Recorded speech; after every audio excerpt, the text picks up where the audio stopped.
What's up, guys? Coming at you today with a new deck profile. I am back on that Subterror hype. This deck is super fun. It's a very anti-meta deck, and when you play it pure, there's a lot of really fun cards you can play in it. I guess it's not 100% pure. I play the Dragoon engine in it, but it's pretty much pure with a lot of really annoying anti-meta disruptive cards. And it's a lot of fun to play. So let's get into this profile. First, we'll start with the Subterror core, I guess you'd call it. We're playing triple Subterror Guru, triple Subterror Fiendus, one Subterror Nemesis Archer, and one Subterror Behemoth Umastrix. Let's start with Guru. For those who don't know, he has two effects. His main effect is when he's flipped face up, he searches any Subterror card except itself. Unfortunately, this cannot search the field spell, the Hidden City. That would be a little too broken, but we'll take what we can get. And then his second effect is if you control another face-up Subterror card, then you can target one other face-up monster and then change that monster to face-down position. During your turn, even if you don't control something, if you don't control another Subterror card, you can use it as a regular effect. But if you have another face-up Subterror card, then it becomes a quick effect. So then you can use it during your opponent's turn. So if you have Cave Clash, or in the chain link that you activate Subterror Final Battle, you flip it face up.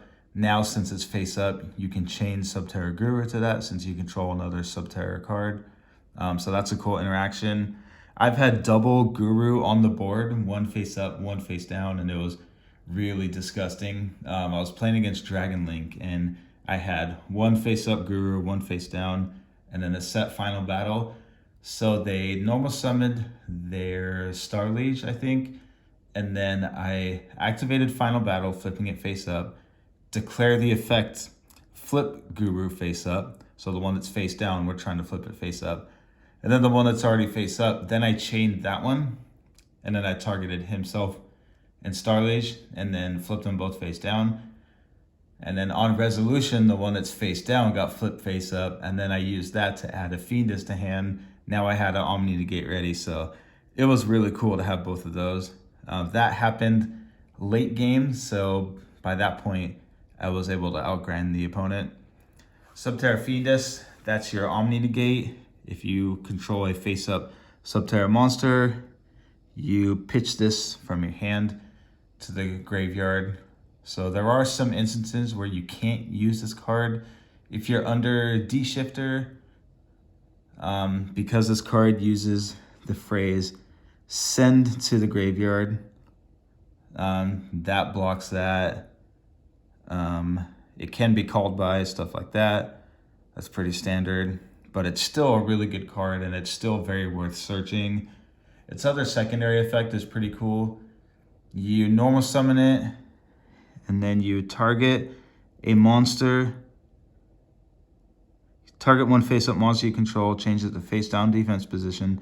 And if you do, special summon one Subterror monster from your hand or graveyard in face-up or face-down defense position. So that can be an easy way to turbo out, one of your Subterror Behemoths from your hand, or just a good way to reborn one of your Gurus or reborn another Fiendus. There's a cool XYZ play you can use using two Fienduses and then Hidden City to help you go into Zeus. We'll go over that combo. So it's a really good card. And it's a level 1. You can link it off for cards like Relinquished Anima. And then we have Nemesis Archer and then Umastrix. Nemesis Archer is really cool. Its main effect is if your opponent has a face down monster, and then if you control another Subterror monster, then when you attack that face down monster, you'll just immediately pitch it back into the deck.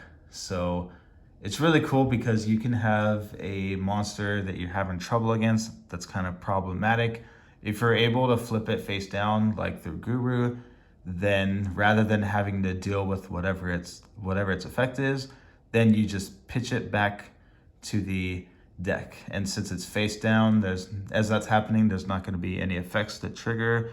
And then also, if this card is destroyed by battle or card effect, sent to the graveyard, then you summon out one Subterror monster from your deck in face up or face down position. So that's really cool. Also, that's another way to get another Guru out face down to, still get some kind of play happening next turn. And she looks pretty good too. She's pretty cute. So there is that. Then we have Subterror Behemoth Umastrix. This one is really cool. The one downside of all these Subterror cards is that they do target. So there's a lot of cards that can't be targeted. So sometimes that can be a bit annoying. We do play some cards to try and help get around that to still help you make your plays. I used to play this card called Ultra Maphis, Subterror Behemoth Ultra Maphis. And that was really cool because that card, when it's flipped face up, it flips all other monsters on the field face down. It doesn't target.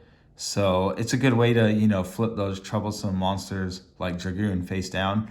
And then I would flip Umastrix face up and then just target that face down monster and banish it. So that was pretty cool. In this build, we're not playing Ultra Maphis, so we wouldn't be able to do that. But this card is still really good. Target, banish. Banishing hurts a lot of decks because there's no graveyard effects to resolve. And it's pretty strong. 2,000 attack, 2,700 defense. If you use Final Battle to add its attack and defense together, then its new attack and defense becomes 47-47. So that's pretty cool. And then his secondary effect, he resets himself. So while he's face up, you can activate the effect, flip himself face down.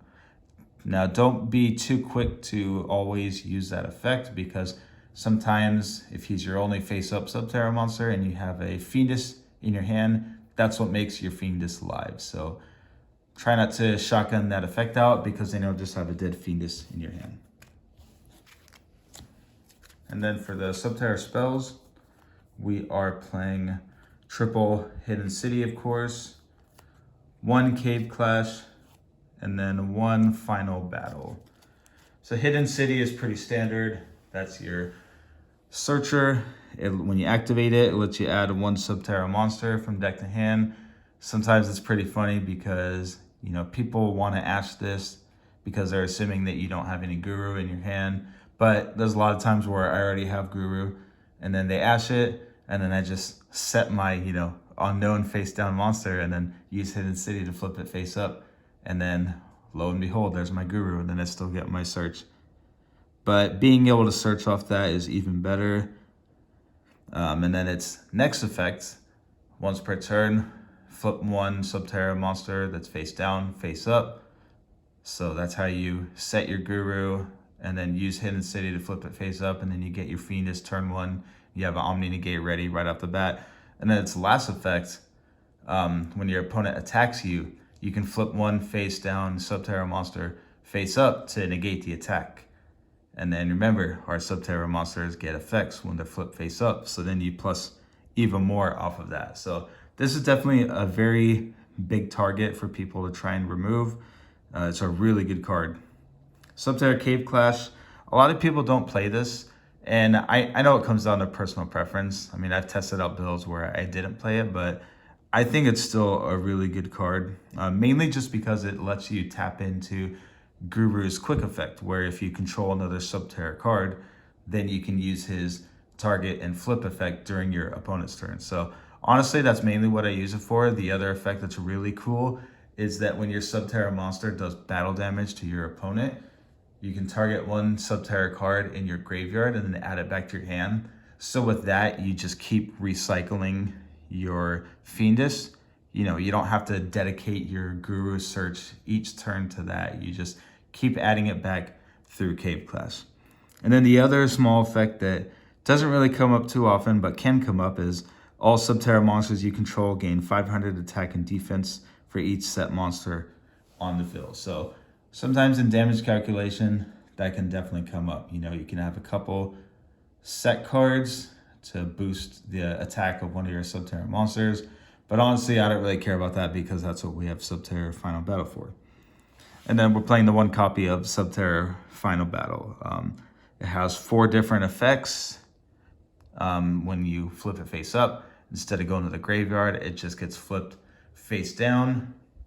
I used to try playing a couple copies of this, and it's pretty cool, but we don't really need more than one copy, to be honest. It's not really something that you want to see in your opening hand. You don't need to see it in your opening hand because you can search it. And honestly, if it gets popped, you can add it back.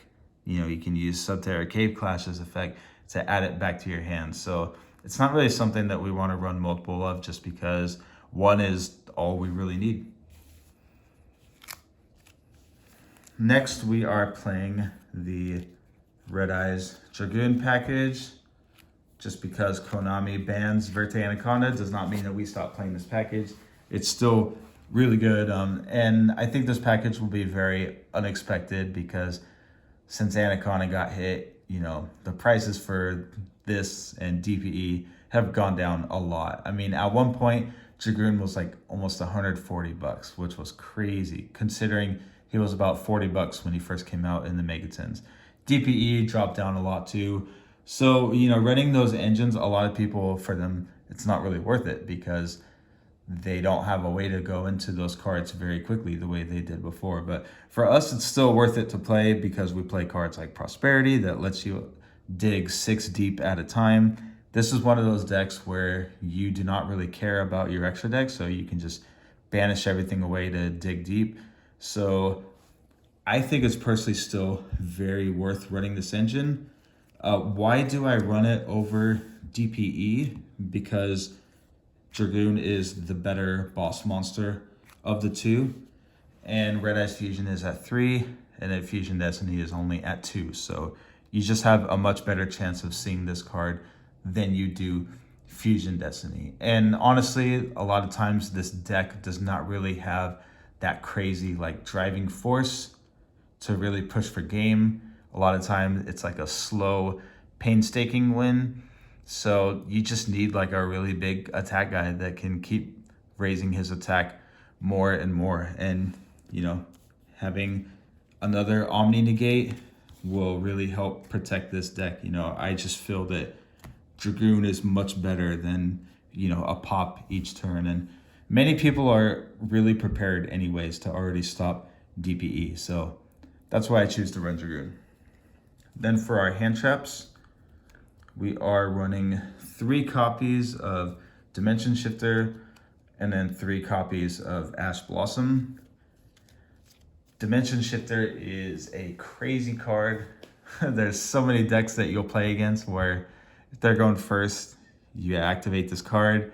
And if they don't have any negate for it, you know, they don't have Called By or, you know, they don't have Lancia in their hand, then you will literally shut down their whole turn.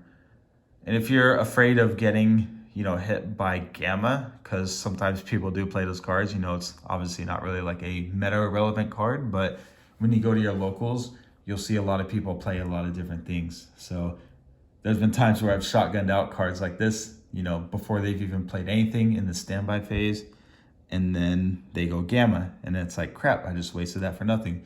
So if you want to be extra careful, just wait until they summon their first monster, you know, and then use it. If they have Called By in their hand, they're going first, and you activate this, there's nothing you can do about that. You know, it is what it is, but it's a very good card, and it not only shuts down a lot of decks, but it just, some decks can still make a pretty good board, but they won't get to resolve like a lot of their graveyard effects to just kind of like refresh their hand, you know, draw, or just kind of make their board state a little even better. So it's a really good card. And then 3 copies of Ash Blossom. I mean, this doesn't need any explaining. It's just a really good card, and it's a really good staple to put in almost any deck. Now we'll start with the spells. Here's where the heavy hitters come. We're playing in triple copies of Pot of Prosperity and triple copies of Forbidden Droplet. Now, I know this is where a lot of, more budget players will be like, yep, you lost me because I don't want to spend this much money on a deck, and I get it. Pot of Prosperity, floats around $100 a copy, $300 for a play set. You can build like quite a few rogue decks with that, but cards like this and Droplet for a deck like this, they're just necessary. Like if you're not playing cards like Dragoon, Prosperity, Droplet in a deck like this, then you're definitely going to struggle and you're going to have a hard time because there's not really any other ways to accomplish what you need to accomplish. If you go to any competitive locals, that you're going to be playing against a lot of really good cards, and you're going to need to kind of suck it up and play some really good cards also. So Pot of Prosperity is really awesome because we do not care about our extra deck. So banish 6 and then start excavating. Best card I always hope to draw into is the Red Eyes Fusion because I want to get him out turn 1. Really, really good hand is like, either Red Eyes Fusion or Hidden City, and then you get Prosperity, and then you add the other one to your hand, and then you resolve both engines turn 1. That's a pretty good board. And then Forbidden Droplet. One of the main reasons I'm putting this in here is just because I'm anticipating having to go second because there's no guaranteed way to win the dice roll. So in the event that I have to go second, I definitely want to play this card because your opponent is going to set up, some Omni Negate or Monster Negate, Spell Trap Negates. So this is a really good card to help protect you against that. Again, just be careful because when you're under D-Shifter, you cannot activate this card because it says send any number of other cards from your hand and or field to the graveyard. And D-Shifter says any card sent to the graveyard is going to get banished. So you can't meet that condition to activate this card, at least until D-Shifter resolves. So just be careful about that. But yeah, definitely recommend playing both of these cards. Helps with your consistency and helps with breaking your opponent's boards because the Subterror cards themselves, they're not that strong enough to do that. Now we'll go through some one-ofs for the spells. We're playing the 1 copy of Called By. I think this is good to run in any deck, even though it's only at 1. 1 copy of Terraforming, obviously to search the field spell. And then we are running 1 copy of Mystic Mine. And at 1 in this deck, this card is honestly perfect. There's so many times where you kind of have to stall until you draw the cards that you need to end your opponent's board. And, a lot of people cry about this card, but don't blame me for playing it. Blame Konami for making it, So it's really good. Usually, if I don't have a way to stop my opponent's board and I have this in my hand, I'll just, bait whatever negates they have and then just activate this. And then I usually just wait until I have Red Eyes Fusion and another field spell in my hand. And then I'll activate. It's pretty funny because you'll activate Red Eyes Fusion and they cannot respond to it with Ash. If you're playing against a deck that runs like Solemn Judgment, then you might get hit by that, and that's going to really suck because then you have to wait to draw another one. But basically, activate Red Eyes Fusion, pot 2 of their monsters, and then at that point, you probably control the same number of monsters or less than them. So now you can't, well, if you control less than them, then you can't activate your monster effects. So then that's just when I hop over to my other field spell and then just continue my plays. And then by then, even if they do try to respond to something, then I have Dragoon's Omni Negate ready. So it's a really fun, really annoying, disruptive card for people to play against. And as we saw in the last YCS, no one was prepared for that card, and they got destroyed by it. So that's why I played 1 copy of it. I'm also playing 1 copy of Necro Valley. This deck has a lot of flexibility to play really annoying disruptive cards like this. So a lot of times you'll stop your opponent turn one just by, bringing Dragoon out, get your Subterror board set up, and then end on Necro Valley. And then depending on what deck they're playing, a lot of people will just scoop right there because they literally cannot do anything. They need their recursion of their monsters coming back from the graveyard, or they need to banish their monsters from the graveyard. But monsters literally cannot be moved from the graveyard as long as this is on the field. And sometimes this can definitely get in the way of Subterror Cape Clash a little bit, but it hurts your opponent more than it hurts you usually. Then we're playing one copy of Monster Reborn. This card is honestly a little up for debate in this deck. I've just been trying it out because sometimes getting your Dragoon sacked right away sucks, and sometimes I would love to be able to bring him back just to have more of a presence on the board. And sometimes it can be helpful, I guess, in bringing back one of your Gurus or one of your Phoenixes. So that's kind of my thought process. Like, it's a one of, this is a 43 card deck. I shouldn't see it too much in my opening hand going turn one. I'm sure it's bound to happen sooner or later, but as long as I can make Dragoon, then I'll probably just save it as Dragoon's discard as cost for his negate. Or if I feel like I can discard something else, then I'll just save it in my hand just as a backup. So I'm kind of testing it out, but I feel like it could come up. Then we're playing one copy of Set Rotation. This card is super broken. And by the way, the super rare went up a lot in price. I had to pay $15 for this sucker, but that's the cost of playing higher rarity cards, unfortunately. This card is super good.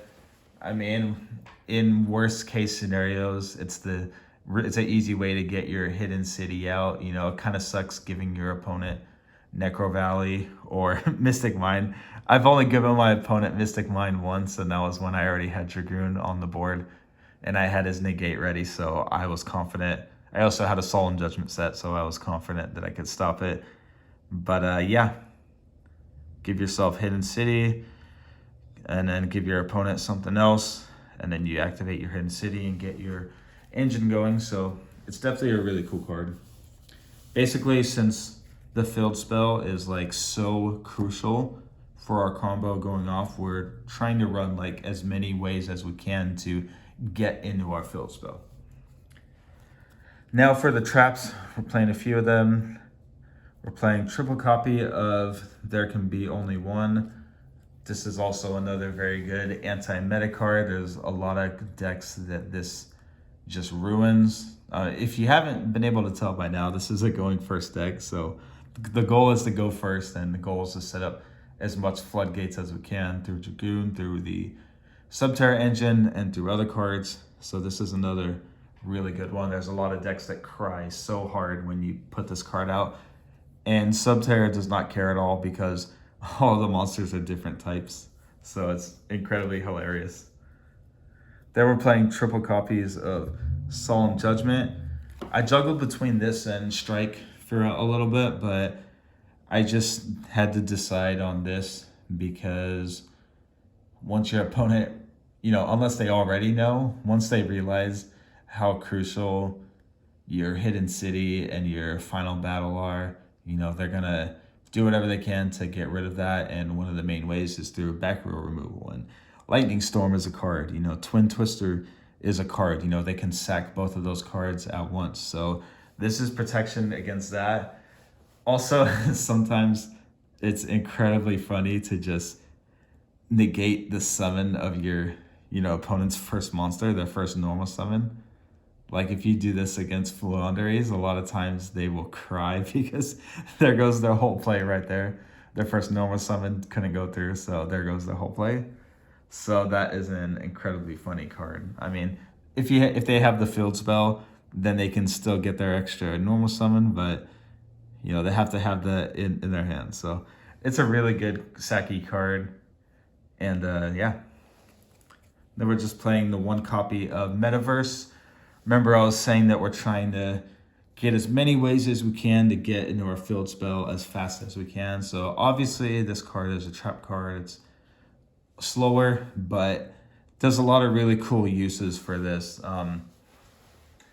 If you need to set up a quick Mystic Mine, or if you need to set up a Necro Valley, like a lot of times once I figure out that the deck I'm playing against needs to move cards a lot out of the graveyard, then I just activate this and then put Necro Valley on my field and then they cry. Or if they summon out, you know, one monster more than I control or a bunch of monsters, then I just bring out Mystic Mine. And then it's also cool just to add the Hidden City to your hand, just to have more follow-up play next turn. So that's the main deck. That is 43 cards. I feel pretty confident with that being at 43 because there's a lot of cards that are really good, but you don't necessarily want to see all of those turn one. But it's still good to have them in the deck because it's not guaranteed that you're going first every time. You know, you're going to lose dice rolls and you're going to have to go second. So we also have those other cards in there to protect against that. And in any deck that runs the DPE or Dragoon engine, I never run a strict 40 because it gives you a greater chance of running into your vanilla garnets that you never want to see in your opening hand. All right, let's go to the extra deck. So for the fusions, they're mainly a lot of Waking the Dragon targets and then a couple other like free spots that I had. Like the first one, Elder Entity and Tis. This is just for the random rogue matchup where you're playing against Dogmatica. Other than that, this doesn't really have any other uses. I mean, if there's any other deck that makes you send something from your extra deck to the graveyard, then yeah, that'll definitely come up. But that's pretty much what it's for. We don't have a way to make this. It was just an extra flex spot in the extra deck. And then one copy of Invoked Mechaba. This could definitely be Awakening the Dragon target. It's also good against Dogmatica because, you know, if they activate their Maximus, then you'll send Cyber Dragon Nova, which you'll see in a second. We do play that. You just send Cyber Dragon Nova and then Intis, and then you get a pop and a free body that doesn't omni-negate by discarding the same type of cards. So that's definitely really clutch. Then one copy of The Last Warrior from Another Planet. Neither player can summon monsters. So that's summon, that's normal summon, flip summon, special summon. Now, normally you would think that that would hurt you as well. And normally it does. But in this deck, it is incredibly funny because you do not have to flip your monsters, you know, just by going flip summon. You know, you're not allowed to do that. But with Hidden City, you're flipping the monster through Hidden City's effects. So this card actually goes perfectly hand in hand in the Subterror archetype because it does not disrupt, you know, your engine from popping off. So that's an incredibly funny thing to remember. Then we're playing one copy of Naturia Exterio. This is definitely a card that you do not see anyone really playing. I mean, no one plays. I personally never see anyone play Naturias. So, I mean, one of the easiest ways to make this is through Waking the Dragon. It's a super good card. It negates the activation of any spell or trap by destroying it. And then it says, destroy it by removing from play one card from your graveyard, then sending the top card of your deck to the graveyard. So there is the chance that you could send, you know, some crucial piece from the deck to the graveyard. But if you think in the larger scheme of things, like you're stopping your opponent from making their plays. So that's what matters the most. And then we are playing the man himself, Red Eyes Dark Dragoon. This is one of the most pivotal points of this deck, and this is what helps you push for game, stop your opponent's plays. Since we're using both normal monsters for the Fusion Summon, he gets 2 pops per turn, which is incredibly good. I mean, a lot of times you can kill your opponent just based off that, just pop their 2 monsters, and then attack for game and kill them in 5 seconds. And they're like, what? You can do that effect twice? What? The round is already over? So, incredibly good card. Now we'll look at some XYZs. As I mentioned earlier, we're playing Cyber Dragon Nova. This is just an extra flex spot for if you're playing against a random Dogmatica person. You send this off of, them declaring Maximus's effect, and then you use that to summon out your Mechalith. So that's all it's there for. Then Raid Raptor, Ultimate Falcon. This is another Waken the Dragon target. I love the first line of this text. Unaffected by other cards' effects. So your opponent can activate whatever they want, in direction towards his cards, but it's unaffected by the effects. So basically nothing will resolve against it. They need to attack over it or they need to kaiju it. So depending on what you're playing against, it can definitely be really good. I mean, if your opponent does any kind of link climbing and goes into access code, then boom, it's easily stopped. So it just depends where you're playing against. It will have its uses against some, and then it won't have its uses against others. And then next for the XYZs, we're playing this pretty cool little package that lets you go into Zeus. We're playing the Lyrilisk, Assembled Nightingale, Downerd, and then Zeus. So basically, the play is, let's say you have one Fiendus in your graveyard, and then you have one in your opening hand, and then we have Hidden City on the field.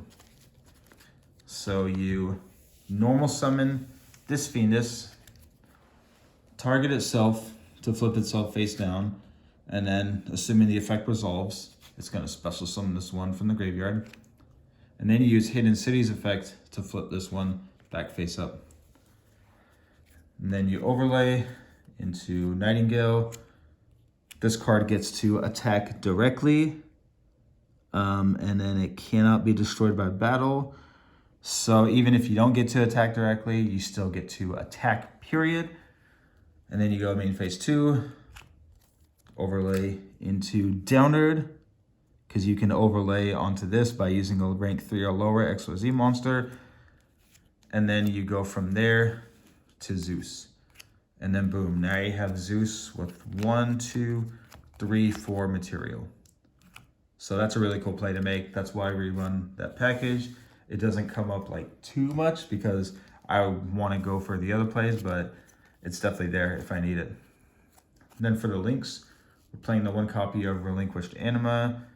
Fiendus is a level 1, so if your opponent, is not paying attention to their zone placement, then you can potentially steal a pretty cool monster of theirs. Then we are playing 1 copy of Nightmare Phoenix, 1 copy of Nightmare Unicorn. These are just, general link monsters that are pretty good to run in any deck if it has the space for it. Phoenix for the spell trap and removal, and then Unicorn to bounce a card from the deck, from the field back to the deck. And then we're playing Blackluster Soldier, and then Access Code. If I had Selene, then I would definitely take out either Unicorn or BLS. I just don't have Selene right now, so that's the next thing that I'm working on. I don't want to wait forever until I have to get all the cards. I wanted to eventually upload the deck profile, but BLS is still pretty cool because you can make him, using Umastrix and then 2 other monsters. Umastrix counts as the level 7 or higher. I think he's exactly 7 level 7. 1, 2, 3, 4, 5, 6, 7. Yep. So he meets the requirement to make BLS untargetable and then can't be destroyed by card effects. So yeah, really good card. Really cool late game, just to push for game or get the banish 1 card on the field. And then Access Code is Access Code. I mean, that card does not need any explaining. He's a really good card. You can still link climb into him with Nightmare Unicorn and then kill the board and then attack for game. I mean, you won't really, if both of these are in your graveyard, then you're only going to be able to resolve 2 banishes that same turn because these are both the same attribute, but they're still really good cards to play. Lastly, for the side deck, we are running 1 red reboot because people are going to want to stop our cards with their own red reboot probably, so this is a backup against that. 2 copies of Awaken the Dragon. We just went over our whole extra deck, so you know almost half of our extra deck is Awaken the Dragon targets. So if you go game 1 first, sorry, I can't talk. Sometimes I get too excited. If you go game 1 first, and then you show your opponent all these cool spells and traps you have, then chances are game 2, they're going to want to side in spell trap removal, and then they'll activate Lightning Storm or Twister, and then chances are they're going to hit this card, and then if they don't have an Ash, then you get to bring out something really cool. This card can unfortunately be stopped by Ash because it says special summon 1 monster from your deck or extra deck. But honestly, chances are if they have Ash, they probably already used it during your turn to stop your engine from popping off. So unless they are really lucky and have double Ash, then this should go through. And then we are just playing your typical board breaker, evenly matched. It's a good card to just, once I bait out all of their negates, if they have any, then I just go battle phase. And then they're like, okay. I love when people don't really know that this card is going to be played. They're like, why is he going to battle phase? He doesn't have any monsters. And then you go, and a battle phase, and then activate it. So it's just a good way to help clear the board. This deck cannot OTK unless it's like really specific circumstances, and that's only with Dragoon. So even if you go second and you don't get to attack, it really does not matter because you just care about setting your board up. Now we're playing triple copies of Twin Twister. Obviously a really good card, especially right now. I'm sure we're going to see a lot more people get courageous enough to play those back row decks. Now that we had the Mystic Mind Sky Striker take the win at the YCS, so this is a really good card. I mean, it does kind of suck to have to discard something because there's not really a lot of graveyard effects that activate in this deck, but I just feel like it's a lot more powerful and it's going to come up a lot more than like a Cosmic, which just snipes out 1 card, so that's why I play this. I don't have Lightning Storm, so for me, this is the next best thing. And then we are just playing some other hand traps in case we need to switch stuff out.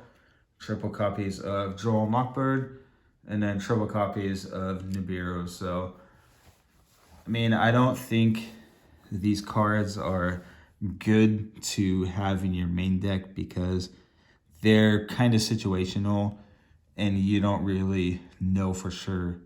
So D-Shifter is definitely situational as well. There can be only 1 that's situational. But if you look at the overall picture of what they hit, I mean, I personally think that they're better to put in the main deck over these cards. So, and that's what the side deck is for. If you realize that some of your cards aren't doing what you thought they would, or they're not effective, then you go game 2 and then you switch them out. So that's why I have both of these in the side deck. I think they're definitely still really good cards and they hit a lot of decks really good. So I have them in my side deck. Well, that is it. I hope you enjoyed this deck profile. I'm always about building like these really annoying trap deck or back row decks or decks that, incorporate those a lot and just use really annoying different ways to stop your opponent. If you guys have been following my videos, a while ago, I released the Eldritch Dragoon trap deck, and that one was really fun to play. So yeah, let's raise the back row deck awareness and let's keep pressing on. I hope you guys had fun watching this video. And if you want, you can subscribe to my channel. No pressure, of course. I'm just trying to, help teach people more about Yu-Gi-Oh! And get more people playing. So if my video made a difference for you, then that's all that matters to me. All right, you guys have a good one. Bye.